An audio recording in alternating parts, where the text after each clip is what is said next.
This tutorial walks through registering for CAI.com operating account. Open your browser and go to CAI.com/app. This is the registration page for a CAI.com operating account. A free email address, a custodial multi-chain wallet, and an agent payment surface. Enter your desired name and CAI.com address name as well. This becomes your public identity on the platform. It is how other users and your agent will reference your account. Choose something you will recognize across your email, wallet, and agent interactions.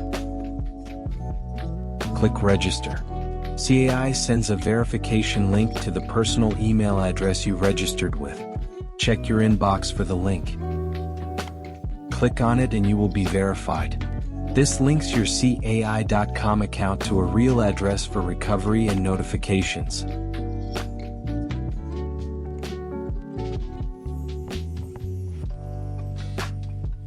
Create a password for your account.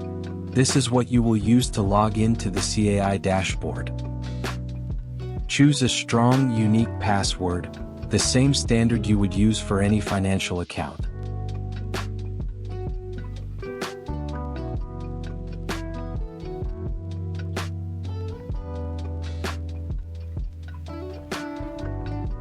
Your CAI.com account is now active. You have a free email address, a custodial wallet, and an API key, all ready to use. A note for users: during early access, automatic payments are capped at $200 per day. First payments to a new recipient, payments from a new device, and inactive agent sessions require your explicit confirmation. Read from CAI.com/security and CAI.com/capabilities before making your first payment. The next video covers the dashboard layout. Thanks for watching.